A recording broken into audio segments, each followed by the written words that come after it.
What if the man arrested wasn't the one who pulled the trigger? What if the story we were fed in headlines, in quick police soundbites, was only a surface narrative meant to calm the public and end the chaos quickly? Imagine the shock of discovering that someone much closer to the victim, someone within the very circles he trusted, may have played a role. That is the storm that erupted when Erica Kirk, grieving widow of conservative activist Charlie Kirk, finally opened her mouth and shattered the official narrative with a single, devastating phrase. It was an inside job. Picture the scene. Orem, Utah. A crisp Wednesday evening. The open-air event at Utah Valley University, hosted by Turning Point USA, carried the familiar energy of a conservative rally. Chants, applause, young students cheering for the man who made a career of shaking up the establishment. Charlie Kirk stood on stage, just 31 years old, a figure both loved and loathed, his words cutting through the night. And then, in a flash that silenced the crowd, the noise of democracy turned into the sound of gunfire. In seconds, everything changed. Charlie Kirk collapsed. Screams erupted. People ducked, some fled, others froze. The moment was pure chaos, unforgettable for anyone who was there. Before we continue, please hit the like button, subscribe to the channel, and turn on the notification bell for updates. The official story came fast. Within 33 hours, police announced they had taken a man named Tyler Robinson into custody. Case closed, right? The headlines rolled out. Suspect arrested in killing of Charlie Kirk. But did you notice how quickly the narrative solidified? How tightly packaged it was for public consumption? Isn't it strange how certain questions never got asked in those first 48 hours? And then, out of the silence of grief, Erica Kirk stepped forward. Not with the polished lines of a press conference, not with the predictable sorrow of a widow repeating what she had been told. No, she broke the mold. She said the unthinkable. She admitted that she did not believe Tyler Robinson acted alone, or perhaps at all. She dared to speak what others were whispering, that her husband's murder may have been orchestrated by forces from within. Think about that. A wife, not only mourning but standing in front of cameras, essentially calling out the official investigation. Why would she risk that?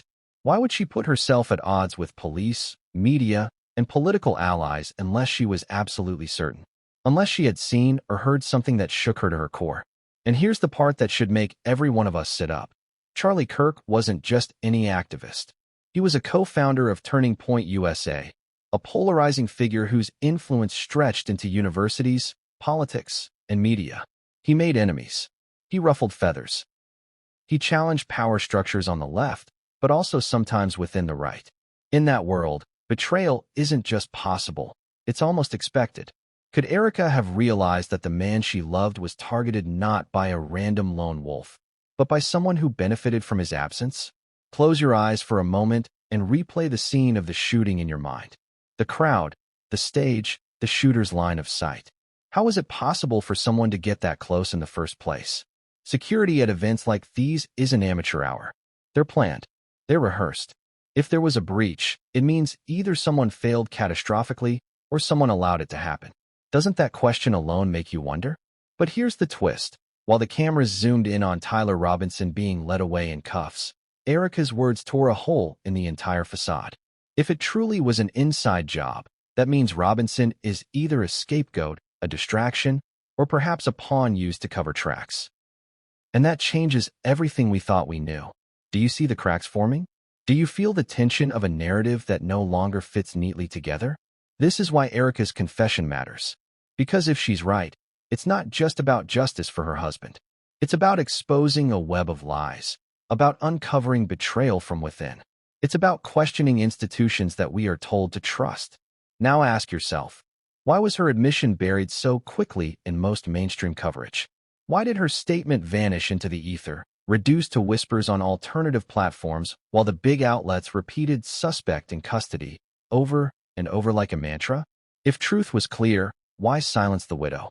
And maybe, just maybe, Erica's courage was more than grief. Maybe it was survival. A warning shot to those who thought she would play along quietly. When she said, "inside job," she wasn't just naming her suspicion. She was drawing a line in the sand, daring the world to question the story they'd been given. But what exactly did she mean? Who did she believe had a hand in it? Was she pointing at Turning Point USA itself? At political rivals? At shadowy figures who wanted Charlie out of the picture? Or at someone even closer? Because here's the chilling thought. Erica didn't speak in metaphors. She didn't hedge her words. She said it flatly, directly. And with that, she turned the investigation into a mystery far larger than any courtroom trial could contain. The question that hangs over us now is simple, but terrifying. If the man in custody isn't the real killer, then who is? And why are they still free? That is the doorway we're about to step through. A doorway that leads not just into the details of a crime scene, but into the hidden battles, betrayals, and power struggles that lurk behind closed doors. Because what Erica revealed was just the beginning. And what comes next will change everything we thought we knew. The air was electric that evening at Utah Valley University. Students, activists, and curious onlookers gathered in the open-air quad, waiting for Charlie Kirk to take the stage. For many in the crowd, this was more than just another speaking engagement. It was an opportunity to see one of the most polarizing conservative figures in America live, in person, unfiltered. Some came to cheer. Others came to jeer. But no one expected the night to end the way it did. The banners of Turning Point USA fluttered in the late afternoon breeze. Volunteers in branded shirts handed out pamphlets and stickers. Phones were out, recording, streaming, ready to capture the moment Charlie Kirk walked up with that familiar confidence. Half preacher, half provocateur. He had faced hostile crowds before. He had faced protesters, hecklers, even threats. But this time, he didn't make it to the end of his speech. The first shots rang out just as he was leaning into a punchline about the so-called radical left controlling universities. For a moment, many thought it was a prank. Firecrackers, maybe. But then the screams broke through, piercing and undeniable. A woman in the front row fainted. People ducked behind benches. Some scrambled for the exits. Others froze where they stood. And on stage, the man who had made his name standing tall against opposition fell hard, blood on his shirt, his microphone still clutched in his hand. Now pause. Imagine being there. Imagine the chaos swirling around you. Would you have run? Would you have stayed frozen, trying to understand what had just happened? What would you have seen that others missed? Because here's the first strange thing. Within seconds, witnesses said they saw security rushing toward the wrong side of the stage. How? How did they miscalculate so quickly? Was it confusion or something more? One student who later gave a statement described the moment as surreal. It was like they knew where to go, but not to him, she said. They turned away for a second, and that's when he fell. Another witness claimed he saw a man in a baseball cap slip through the crowd and vanish before anyone thought to stop him. Did police ever identify that man? Now think carefully. These kinds of events are tightly organized. Security is mapped out. Positions are assigned. If someone slipped through, it means either there was a massive failure or someone let it happen. And here's where the suspicion starts to grow. Less than an hour after the shooting, the chatter online had already crystallized into a narrative. Tyler Robinson, a 29-year-old with a record, a convenient suspect, someone who could be labeled, booked, and presented as the solution to a national tragedy. But how did things lock into place so quickly before the dust even settled on the ground where Charlie Kirk lay? One eyewitness swore she saw more than one person acting suspiciously near the rear of the stage. Another said he heard footsteps running away before security converged. But strangely, most of these accounts never made it into the official police briefings. Why not? Were they unreliable or inconvenient? No homo. And yet, through all this, Erica I did Kirk have a sat question. in shock. Something Eyes I don't fixed on find her very husband, interesting about you. life Something I draining find away before her. Can you imagine her horror? Can you imagine the thoughts running through her head as the chaos raged on around her? Is that Her I words believe you later, said that it was an the Civil inside Rights job. Act Didn't was come bad from and nowhere. that we shouldn't They were have that. planted in that night of confusion, Okay, of well, contradictions, I appreciate of that. details I don't that like you as didn't much add as up. Charlie, though. But what about the crowd itself? Some were students. Some were outsiders. Turning Point rallies So what's your often name? drew more than just fans. Sorry, They I drew don't want to be like critics, filmed and stuff. infiltrators, I'm anonymous. even number one. rivals watching from the sidelines. Who was really in that audience? And why did so many cameras suddenly Anonymous stop guy. rolling in the exact moments when the shots rang out? Hello, nice Have to you meet you, noticed Anonymous. how Thank few you, full thank you, nice clips to meet- exist of the actual shooting itself? And maybe the most chilling part. Charlie Kirk himself had reportedly expressed Too. unease in the I days believe leading in up part to of the the essence event. of the Civil Rights Act Friends said he went too, felt way too something far, off. way too wide. He had Oh, I mentioned think go too feeling far. like he was being watched, monitored. Was this paranoia or intuition? Did he sense the trap closing in around him? So if you can let What me really finish. happened words that in. night Sorry. at It Utah allowed the Valley Department of University? Justice to Was it as random go as after police would like us to believe? Or was it the first act in a much darker play, one that Erica would later force into the light with her stunning admission? Because the moment the shots rang out, the story of Charlie Kirk's life ended. But the story of the lies, the cover-ups, and the betrayals, that story was just beginning. And what came in the hours after the shooting raised even more questions than it answered. But the first odd detail appeared less than an hour after the shooting, and it changed everything. Less than an hour after Charlie Kirk collapsed on that Utah stage, as paramedics worked frantically and the crowd tried to make sense of what had just unfolded, the official story began to take shape. It was fast. Too fast. Police spokespeople were already hinting at a person of interest. Media outlets that hadn't even confirmed Charlie's condition were already preparing headlines. Doesn't that strike you as odd? Before the blood had even dried, the narrative was being stitched together. By the next morning, the name was everywhere: Tyler Robinson, a 29-year-old man from the area, with what officials described as a checkered past. Suddenly, the media had a villain.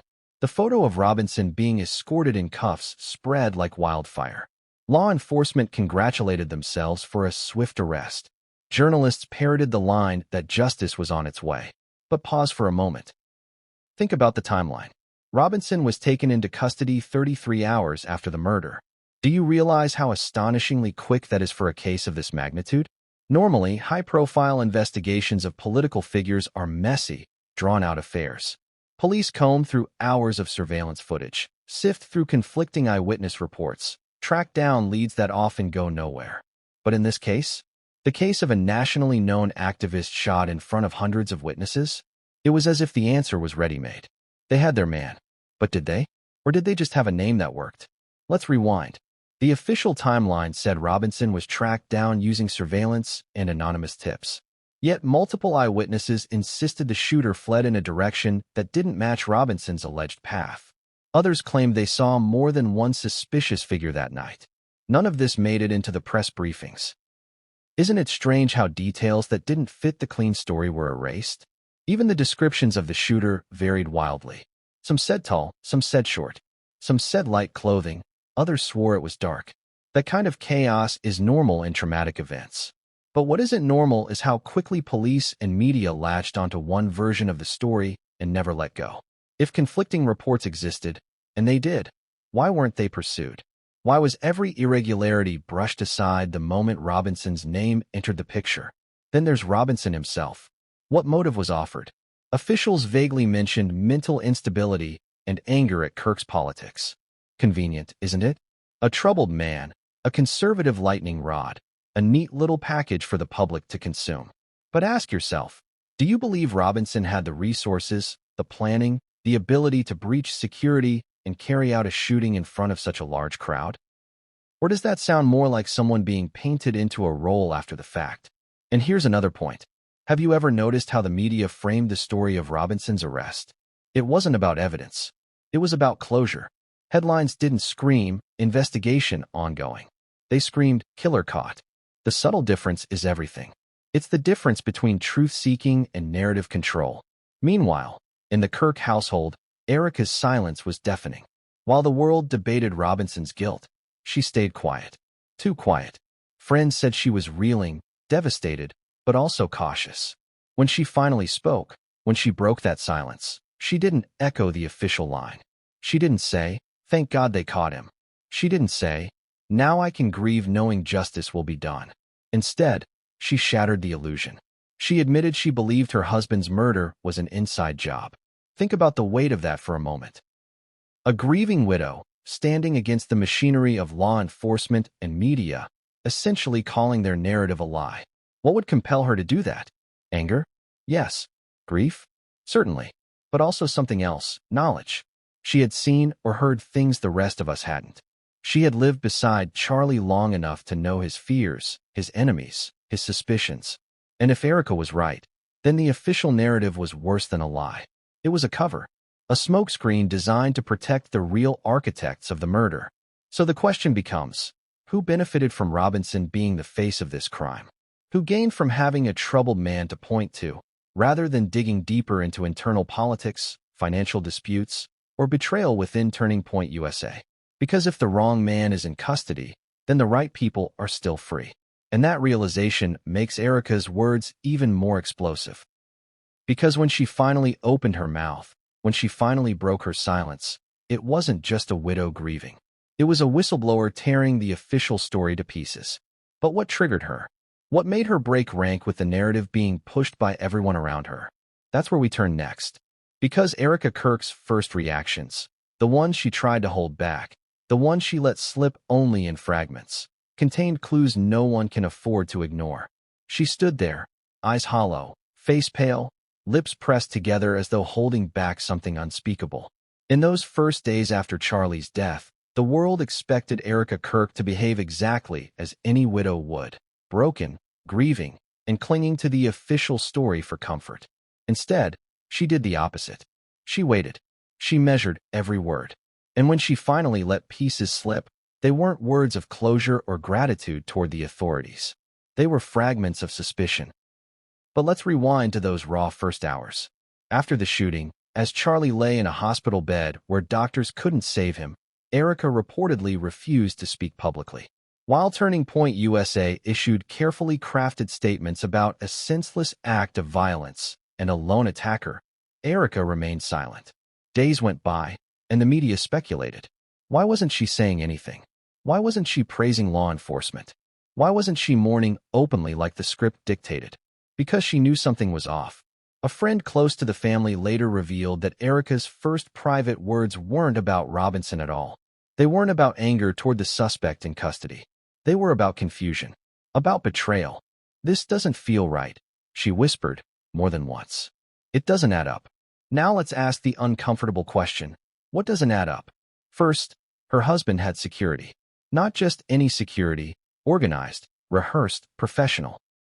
Yet someone managed to breach it, fire shots, and escape into chaos before anyone could react. How does that happen without someone on the inside failing or cooperating? Second, Charlie had confided in Erica in the weeks before his death. He told her he was uneasy. He told her he felt as though something was brewing beneath the surface, something he couldn't quite put his finger on. He'd even mentioned disagreements, tensions, and betrayals within Turning Point USA. "If anything happens to me," he reportedly told her, "don't take it at face value." Imagine hearing that as a wife, only to lose him weeks later in what looks like a perfectly timed, random attack. Wouldn't that haunt you? Wouldn't that force you to question everything you were told afterward? Third, Erica noticed the media's rush to name Robinson. She reportedly confided to a confidant that it was too neat, too quick. Her gut told her this wasn't the full story. Have you ever experienced that? The way grief sharpens suspicion rather than dulling it? For Erica, every news headline felt like theater, every official statement like a script. And yet, she didn't explode immediately. She didn't storm into cameras and accuse. Instead, she played it slow. Her first public reaction was restrained. She thanked people for prayers. She mentioned Charlie's legacy. But even then, there were gaps in her voice, pauses where you could almost sense the words she wanted to say but couldn't. And then came the moment of fracture. In a private circle, during a conversation later leaked to the press, Erica allegedly said the words, "It was an inside job." Imagine the courage it takes to say that when the entire world is watching. She wasn't just contradicting a narrative. She was defying the machinery of law enforcement, media, and politics. Why? Because Erica's instincts weren't built on imagination. They were built on observation. She noticed inconsistencies no one else seemed to care about. The misplaced security, the vanishing eyewitness reports, the timing of Robinson's arrest, the eagerness of certain figures within TPUSA to move forward without digging deeper. Doesn't it make you wonder, did she see the cracks that others ignored or refused to acknowledge? And here's another chilling layer. Erica's grief didn't manifest as paralysis. It manifested as suspicion. Some widows collapse into silence, others into rage. But Erica's grief turned analytical, cold, calculated. She began to piece together fragments of memory, conversations, details from the night of the shooting. The way a man slipped out of the crowd. The way one bodyguard hesitated for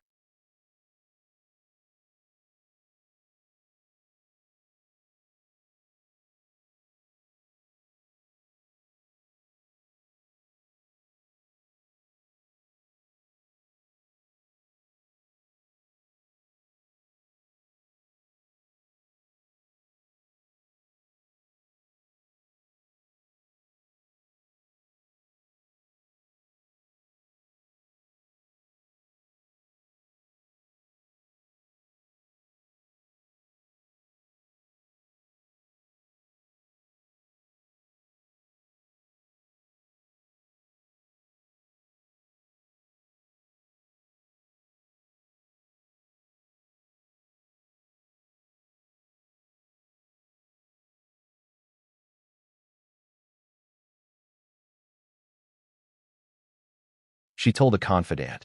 They want me to believe this was random. But it wasn't random. It was arranged. That is not the statement of someone clinging to conspiracy for comfort. That is the voice of someone who suspects betrayal, not from strangers, but from within the very walls her husband trusted. So when Erica finally stood in front of microphones, her words didn't align with the polished scripts handed to her. She was careful, yes, but beneath her careful phrasing, anyone listening closely could hear the fracture. She thanked supporters, but didn't thank the police. She talked about Charlie's enemies, but didn't specify Robinson.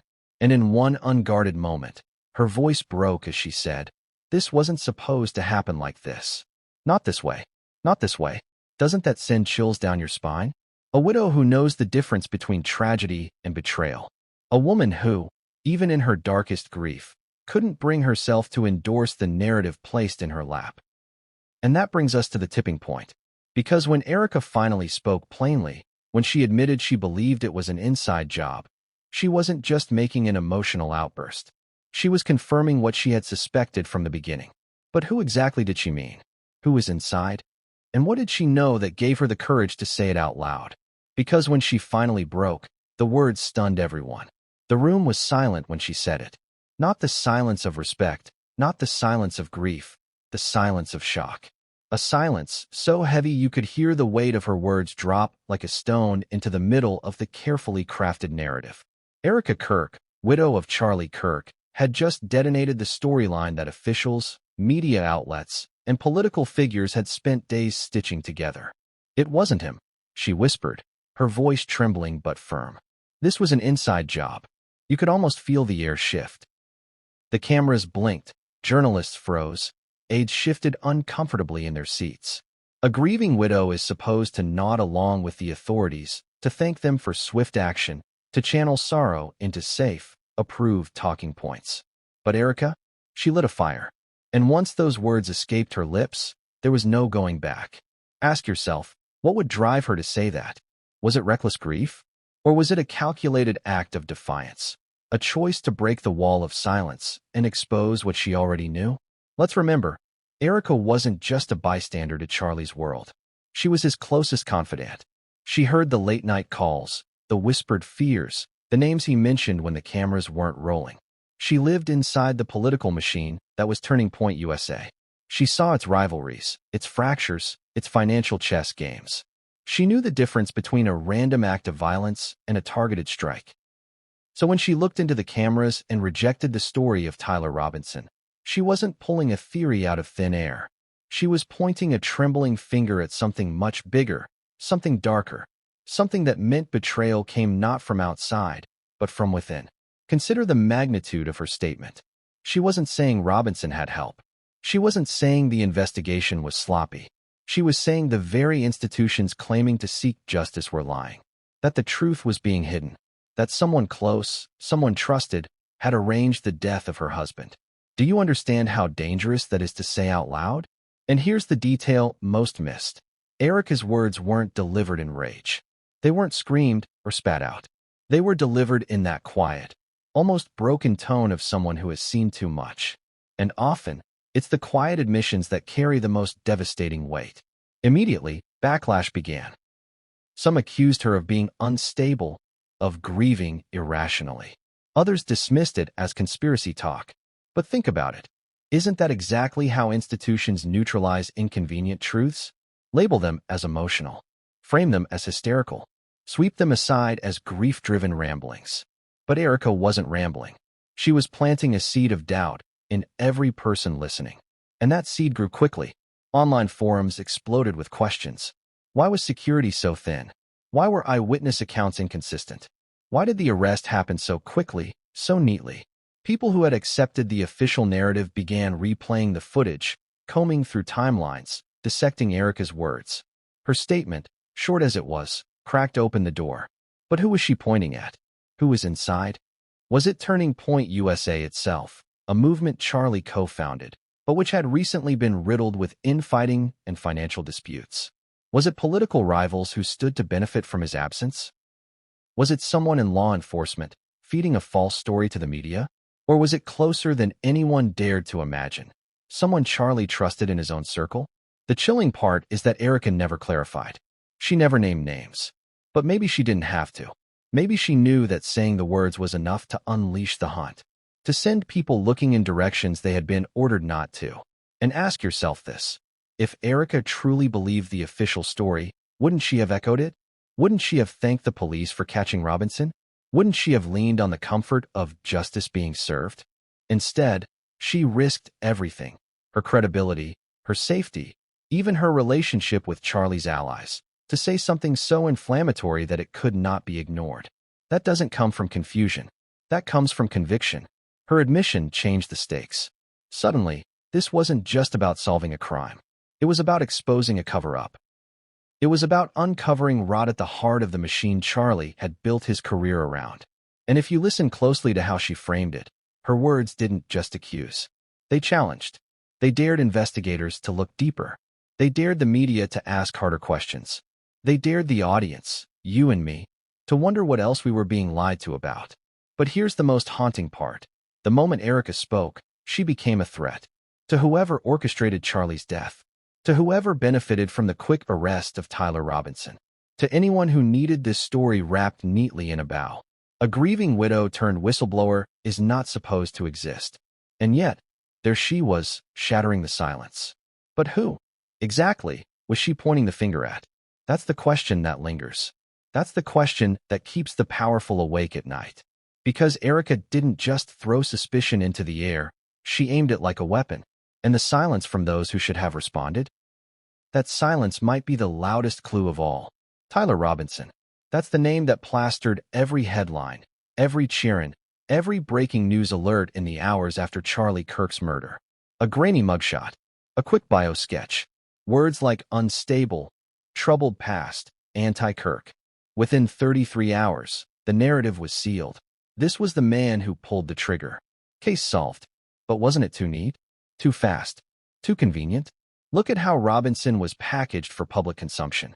Reporters leaned on the same recycled tropes, a loner, angry, with vague political grievances. But where was the motive? Where was the evidence of a personal vendetta against Charlie Kirk? Why wasn't Robinson's alleged manifesto ever published in full? And if he was truly so unstable, how did he manage to execute such a high-profile attack with surgical timing? Right in the middle of an event with security presence and cameras rolling? Think about that. Robinson had a background that made him easy to frame. Prior arrests for disorderly conduct. A reputation for being volatile. Just enough to make the story believable without inviting too many questions. Isn't it convenient when the suspect already comes pre-packaged with flaws that make them disposable in the public eye? Let's examine the timeline. The shooting happens on a Wednesday. By Thursday night, Robinson is already in custody. Police say surveillance footage and community tips led them straight to him. But here's where the cracks show. Multiple eyewitnesses described the shooter as taller than Robinson. Others insisted the gunman wore a jacket. Yet Robinson was found in a t-shirt, with no trace of the clothing described. And the most glaring question, where was Robinson in those 33 hours? Law enforcement gave a vague answer, moving between locations, but no concrete details. No receipts. No timestamps. Just a broad brushstroke meant to shut down scrutiny. Doesn't it remind you of other high-profile cases where the official story doesn't quite fit, but the media runs with it anyway because it's tidy? And then there's the silence on ballistics. Typically, when a weapon is tied to a suspect, the police proudly present it. Here's the gun, here's the match. But in this case, nothing clear. Just whispers that a weapon consistent with the shooting was found near Robinson. Consistent, not definitive. Isn't that a lawyer's word, not a cop's? Now let's consider the psychology of scapegoating. When a public figure is assassinated, the state has two options: admit vulnerability or close the case quickly. Which do you think they'll choose? Closing the case protects reputations. It restores order. It tells the public, don't worry, we've got the bad guy. But what if the bad guy is just a stand-in? A mask? A convenient name that hides the real players? And here's where Erica Kirk's suspicion strikes hardest. She didn't just doubt Robinson's guilt, she outright rejected it. Think about how explosive that is. A widow, staring at the suspect being paraded in cuffs, saying, "That's not the man who killed my husband." If Erica is wrong, she's delusional. If she's right, The entire justice system is complicit in a lie. Which possibility shakes you more? Consider Robinson's lack of connection to the event itself. Did he buy a ticket? Was he spotted days earlier stalking the venue? Did he post threats online? None of that evidence has ever surfaced publicly. Compare that to Erica's quiet conviction that the danger came from within Charlie's circle. Which story has more depth? Which feels more rooted in reality? And here's the chilling irony. Robinson might be guilty of something. Maybe he was involved at a low level. Maybe he was manipulated. Maybe he was the fall guy, set up to take the hit, while the true architects remained hidden in shadows. History is full of patsies. Lee Harvey Oswald, anyone? But ask yourself, who benefited from Robinson's arrest? Who could now say, justice is served, move along? The police, who avoided embarrassment. The media, which got its sound bites. And perhaps most of all, anyone who had a reason to remove Charlie Kirk but didn't want the world to know their name. Because if Robinson was just the convenient suspect, the real story isn't solved. It's buried. And Erica's words, her refusal to accept Robinson as the culprit, ripped that burial cloth apart. Her grief turned suspicion wasn't just emotional. It was rational. It was rooted in her knowledge of Charlie's enemies and the web of betrayal he was caught in. So, was Robinson the killer? Or was he simply the man holding the blame, while the real plotters celebrated in silence? That question forces us deeper into the machine itself. Because the trail of betrayal doesn't end with Robinson. It points toward Turning Point USA. The very organization Charlie co-founded, trusted, and built. And that's where things get even darker. Inside Turning Point USA, the atmosphere had always been intense, competitive, and political in more ways than one. It wasn't just about educating students or creating viral soundbites for conservative media. It was about money, influence, and power. And Charlie Kirk was at the center of it all. He wasn't just a co-founder. He was the face, the figurehead, the one who drew headlines and donations alike. But what happens when one man becomes bigger than the machine? History tells us that's when knives start sharpening behind the scenes. From the outside, TPUSA looked polished. Bright college students with clipboards. Youth rallies with stadium energy. Charlie on stage, pointing, pacing, commanding the room. But behind the glossy branding, insiders whispered of something very different. Factions, rivalries, resentments that had been simmering for years. And Erica Kirk, who had been close enough to see the fractures, may have realized, after the shooting, that Charlie wasn't killed by a stranger's bullet, but by the ambition of those who stood just a little too close. Consider this. TPUSA had ballooned into a multi-million-dollar operation in under a decade. With money flowing in from donors across the country, power struggles were inevitable. Who controls the purse? Who sets the agenda? Who gets the credit? Charlie was young, ambitious, and headstrong. He had ideas that didn't always sit well with the older, wealthier backers who wanted influence over the brand. Could he have been seen as a liability to those who felt their investments were threatened? Now let's talk about rivals within. Several reports had already hinted that not everyone in the organization adored Charlie. Some staffers grumbled about his leadership style, calling it authoritarian. Others claimed he played favorites, elevating loyalists while pushing aside dissenters. Doesn't it sound eerily familiar? Haven't we seen before how charismatic leaders are often betrayed from within, not destroyed from without? And then there were the financial disputes. Erica knew about them.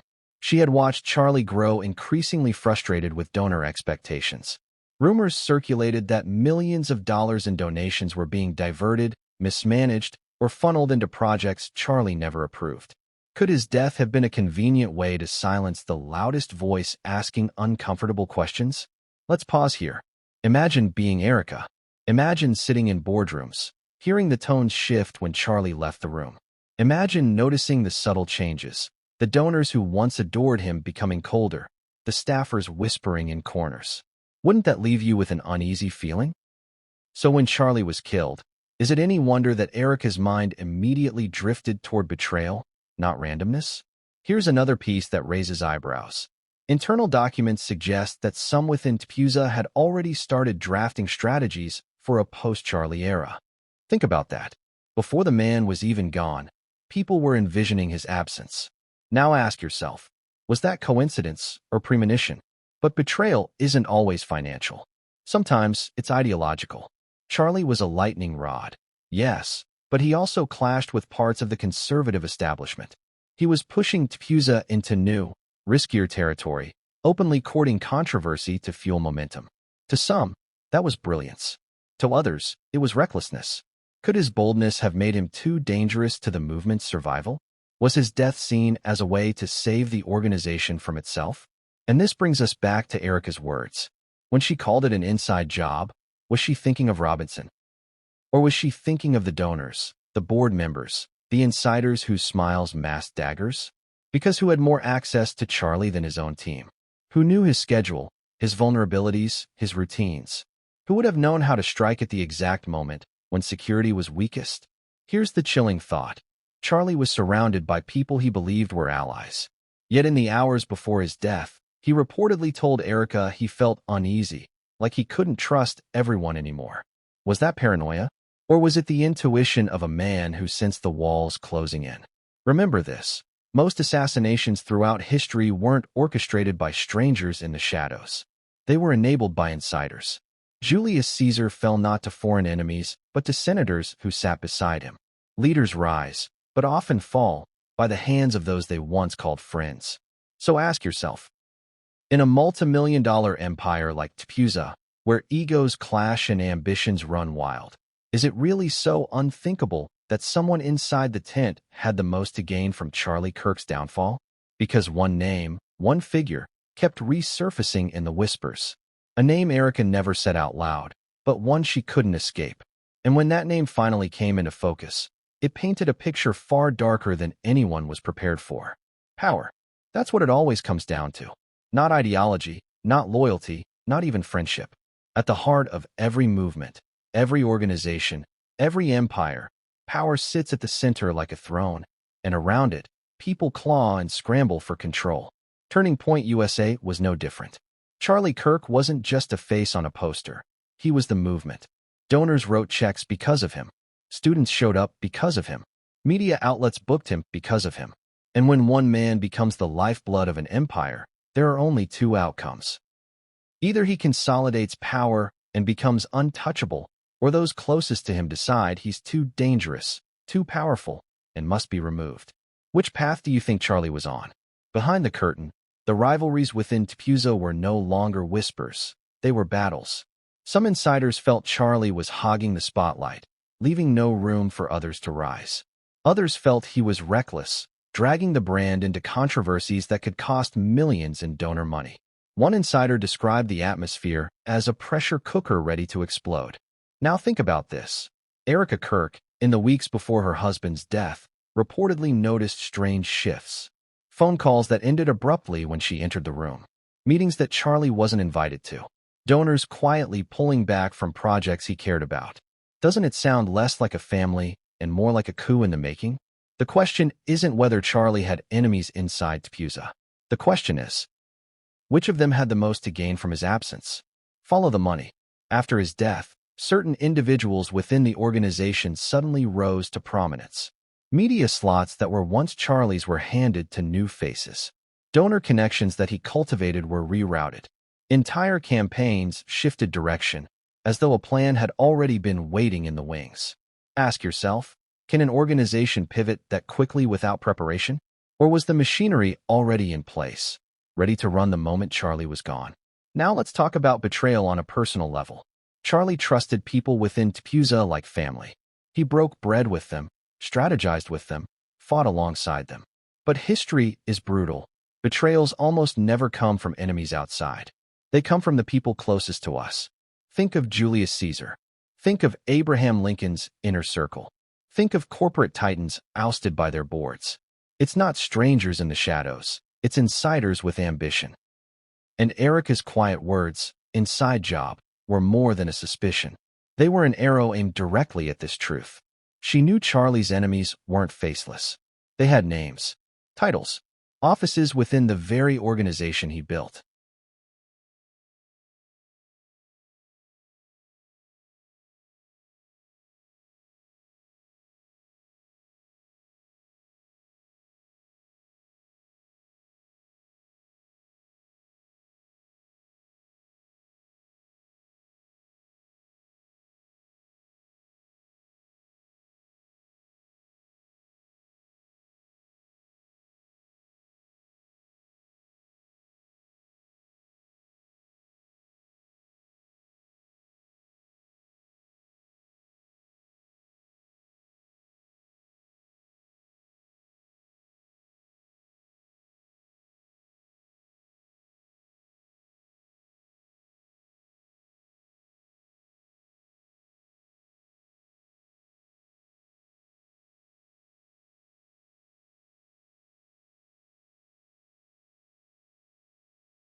Here's the chilling question. Who benefits? Always follow that. With Charlie gone, who got more money? Who got more power? Who got a bigger stage? And even more disturbing, who got freedom from his scrutiny? Remember, Charlie had started raising concerns about financial irregularities. Millions flowing in, millions flowing out. Erica herself had hinted that Charlie was preparing to confront certain board members about donor misuse. Could his death have been the solution to a looming crisis? And it wasn't just about money. It was about ideology. Charlie was a firebrand, yes, but he was also a man with his own vision. Some of TPUS's older backers wanted stability, a cleaner image, a safer approach to politics. Charlie? He thrived on outrage, on stoking the culture war. To some, he was the golden goose. To others, he was a liability ticking like a time bomb. So let's ask it plainly. Was Charlie Kirk eliminated not by an outsider with a grudge, but by insiders who wanted his empire without his shadow looming over it? And if so, how far did that betrayal go? Did they merely open the door for danger to strike? Did they intentionally reduce security? Did they plant the narrative of Tyler Robinson as the fall guy before the first bullet was even fired? It sounds outrageous, doesn't it? But think about Erica's position. She knew Charlie's fears. She saw his paranoia sharpen in those final weeks. He felt betrayed. He felt watched. He felt surrounded by people he could no longer trust. And when she stood in front of cameras after his death and said, "Inside job," she was connecting those dots out loud. And maybe the most chilling part is this. Insiders didn't just benefit from his absence. They thrived. Donations spiked. Media slots expanded. Leadership roles reshuffled. It was as though the machine hadn't lost its figurehead. It had been liberated from him. Doesn't that make you wonder? Doesn't that gnaw at you? But Erica's words weren't just about pointing at power struggles. They were about something more specific, something more direct. She never named names, but one name, whispered in corners, kept surfacing again and again. A name no one dared to say publicly, but one she couldn't escape. And when that name finally came into focus, it revealed not just a betrayal of trust, but the horrifying possibility that Charlie's murder was planned, coordinated, and executed by people who knew him best. Because the most chilling part wasn't who gained, it was how they prepared.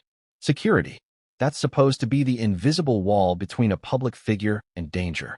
It's the silent force working behind the scenes to ensure that chaos never breaches the stage. And yet, on that night at Utah Valley University, chaos didn't just breach the wall, it tore through it like paper. Charlie Kirk was shot in front of hundreds, and the very people meant to prevent that either failed catastrophically or something much more sinister happened. Let's break it down. Turning Point USA events aren't thrown together overnight. They're planned meticulously. Security is mapped out weeks in advance, volunteers are vetted, and speaker safety is supposed to be priority number one. Yet somehow, a shooter slipped through, took aim, and hit his mark. Doesn't that sound less like an accident and more like a hole deliberately left open? Eyewitnesses recall something strange. Several people claim they saw guards running toward the wrong side of the stage the moment the shots rang out. How does that happen?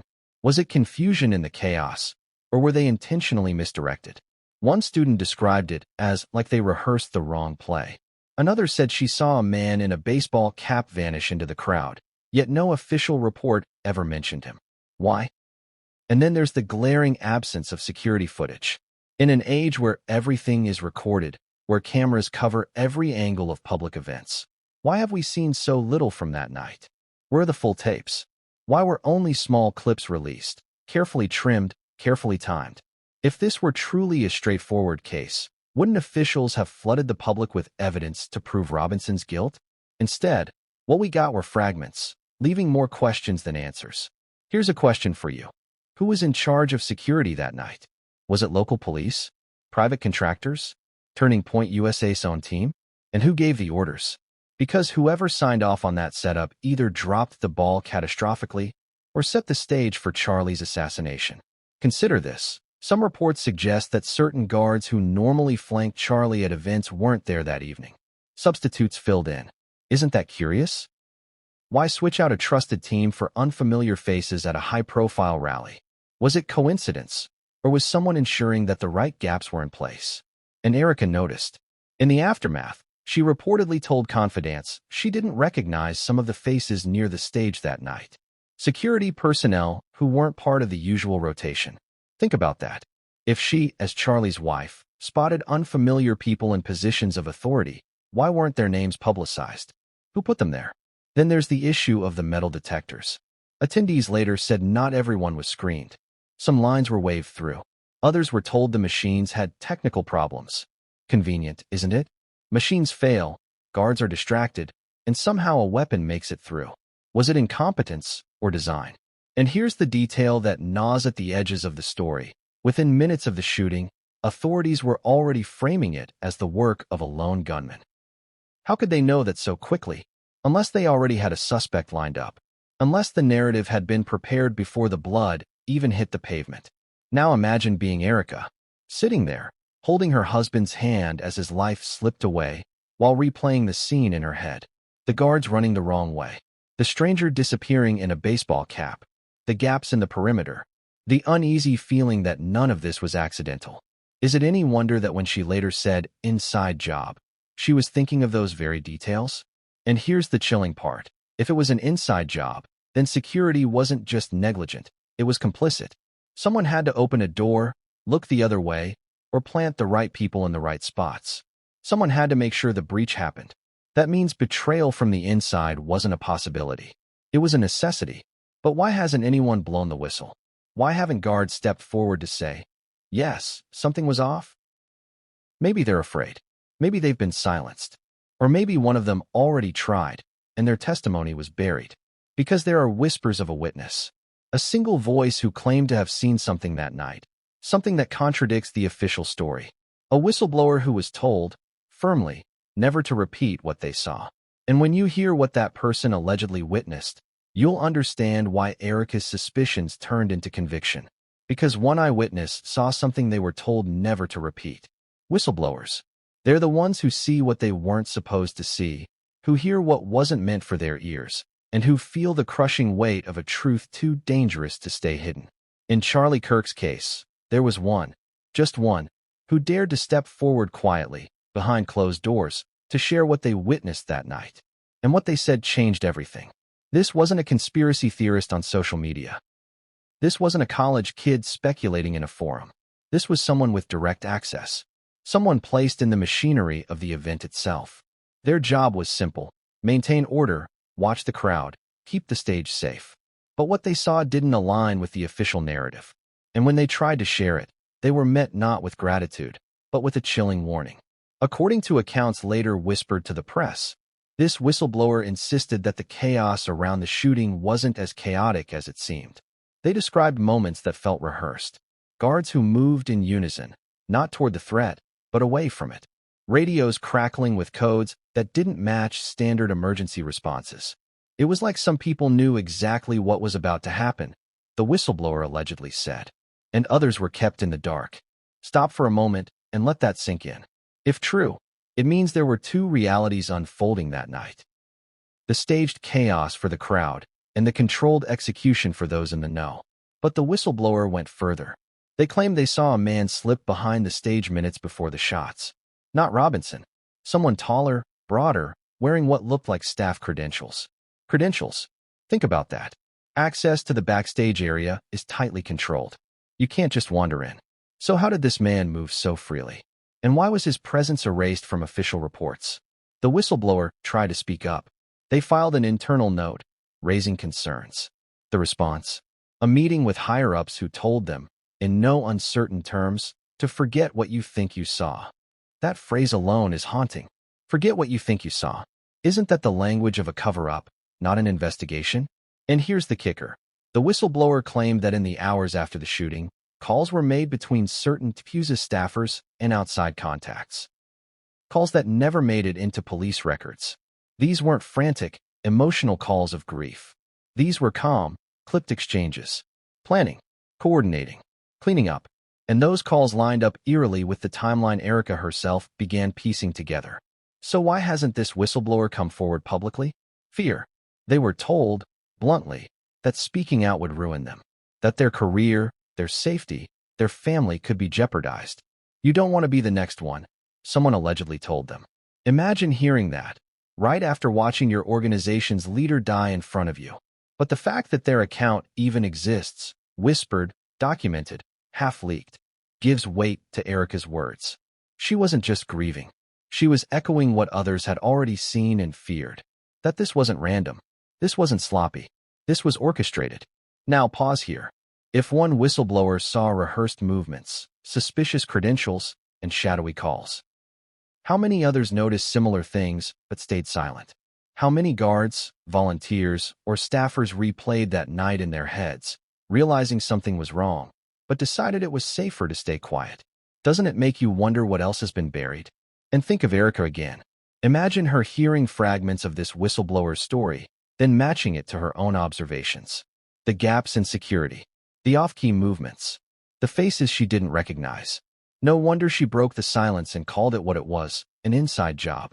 But here's the twist. The whistleblower didn't just stop with what they saw on the ground. They hinted at something bigger. They claimed there were communications, phone calls, text messages, happening behind the scenes during the very moments of the attack. Communications that tied key insiders to the timing of the chaos. And those records, they suggested, were the smoking gun Erica herself may have seen. Which brings us to the next chilling piece of this puzzle.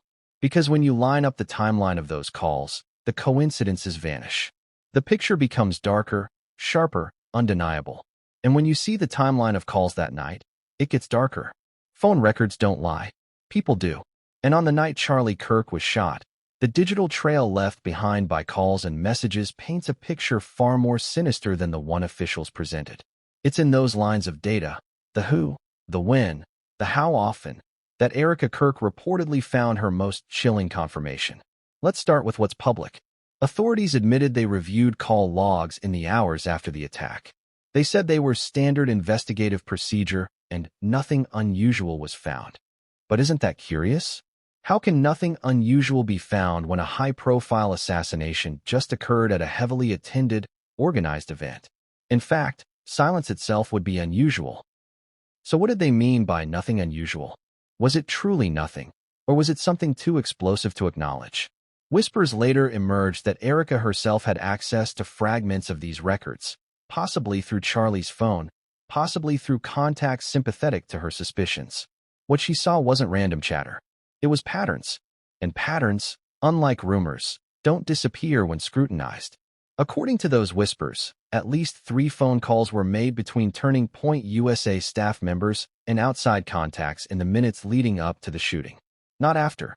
Before. That timing matters. Because if the calls happened before shots were fired, it suggests foreknowledge. It suggests coordination. And when Erica reportedly confronted one of those staffers about it, their answer wasn't denial. It was deflection. You don't understand how chaotic things were. A non-answer. A shield. Now think carefully. Calls before the shots. Calls during the chaos. And even more chilling, calls immediately after, but not to 911, not to family, not to emergency contacts. Instead, to political figures and donors. Imagine that. As Charlie's body lay on the stage, still warm, certain insiders weren't calling for help. They were calling for control. To spin, to frame, to secure the narrative before the truth even had a chance to breathe. And that's not all. The logs reportedly showed a peculiar number popping up multiple times. A number tied not to a known friend or ally, but to a shadowy consultant whose name rarely appears in public. Someone connected to campaign financing. Someone who, according to Erica's suspicions, had been circling around Tpuza for months. Why would their phone be buzzing in those exact moments? Why would insiders be reaching out to them as chaos unfolded live on stage? Ask yourself, what could possibly be so urgent in those minutes that wasn't life or death? Unless the life and death had already been decided. This is where the concept of shadow figures enters the story. The kind of people who never appear on stage, who never give interviews, but who pull strings quietly from behind the curtain. Donors with agendas. Advisors with leverage. Political operatives who see leaders like Charlie not as humans, but as pieces on a chessboard. And if a piece becomes inconvenient, it gets removed. Erica reportedly believed that Charlie had been targeted because he was becoming too unpredictable, too difficult to control. He was carving his own path, challenging not just the left, but certain corners of the right as well. To some, he was a hero. To others, he was a liability. And liabilities get handled. Now imagine Erica's horror, sitting alone with these phone records, watching the dots connect. Calls to suspicious numbers. Timing too precise to be coincidence. Patterns that lined up perfectly with the very window in which her husband was gunned down. Imagine realizing that the betrayal wasn't abstract. It was documented, logged, stored in black and white. And here's the part that should freeze you. Erica reportedly hinted that she wasn't the only one who saw these records. A handful of others, people within law enforcement, people close to Tpuza, glimpsed the same patterns. But instead of raising alarms, they buried it. They told her to stop asking questions, to let it go, to move on. Why? Because if the public ever saw what she saw, the official narrative would collapse like a house of cards. Phone records are unforgiving. They don't bend under pressure. They don't forget. They tell you who was talking, when, and for how long. And in this case, those records painted a picture of coordination, not chaos. And that's why Erica's admission carries such weight. She wasn't just speaking from grief. She was speaking from evidence. From a trail of numbers and timestamps that pointed not to a lone gunman, but to a conspiracy involving people her husband once trusted. So what happens when a widow knows too much? What happens when she dares to pull the threads everyone else is desperate to keep tied? The answer lies not just in what was said that night, but in what wasn't said. In the silence of the media. In the omissions of the police. In the deafening absence of those who should have rushed to defend her, but didn't. Because if Erica was right, then her husband's murder wasn't just a tragedy. It was a message. And the silence that followed was proof that message was received loud and clear. Which brings us to the next chilling layer. The media itself. Because while Erica spoke, while whispers spread, while the phone logs screamed questions, the mainstream narrative went dark. And that silence speaks louder than any headline. The silence was deafening. In the days after Charlie Kirk's death, Erica's admission should have been the headline heard around the world. A widow standing against the official narrative? A grieving wife daring to say the words "inside job." That's the kind of soundbite newsrooms dream of. And yet, mainstream outlets barely touched it. Instead, the cycle kept replaying the same line. Tyler Robinson arrested. Suspect in custody. Case closed. Why? Why bury the most explosive angle of the story? Why pretend Erica's voice didn't exist? This wasn't an oversight. This was deliberate. When coverage is uniform across multiple networks, when every outlet repeats the same phrasing without deviation, that's not journalism. That's orchestration. Someone, somewhere, was pulling strings to ensure that Erica's words didn't spread. And if you've paid attention long enough, you know how it works. Stories that serve the narrative get amplified. Stories that threaten it get smothered. Think back. Did you see interviews with Erica on primetime television? Did you see in-depth features about her suspicions? Or did you see carefully packaged tributes to Charlie, neatly sidestepping her claim? The silence wasn't absence, it was suppression. But here's where it gets interesting. Not every outlet played along perfectly. One local station, covering the Utah Valley University tragedy, accidentally aired a clip from a press gathering where Erica's "inside job" line slipped into the broadcast. For a brief moment, the truth was unfiltered. Viewers at home heard her say it. The clip spread online in minutes. And then it was gone. Scrubbed from archives, replaced with edited versions, flagged for sensitive content. Isn't that convenient? Ask yourself, who has the power to erase a grieving widow's words from public record? Who benefits from making sure the only story people remember is about a lone gunman named Tyler Robinson? And here's the twist. While mainstream outlets ignored Erica, alternative platforms exploded with her claim. Independent journalists, podcasters, and bloggers latched onto it. Clips resurfaced, transcripts circulated, discussions flourished. The establishment may have tried to kill the story, but in the digital age, truth leaks. And those leaks fueled a fire the media couldn't fully contain. Now think about what that says. If Erica's words were baseless, wouldn't the media have jumped at the chance to discredit her? To parade experts who could prove she was wrong? Instead, they chose silence. They chose erasure. Because engaging with her would mean opening the door to questions they cowl.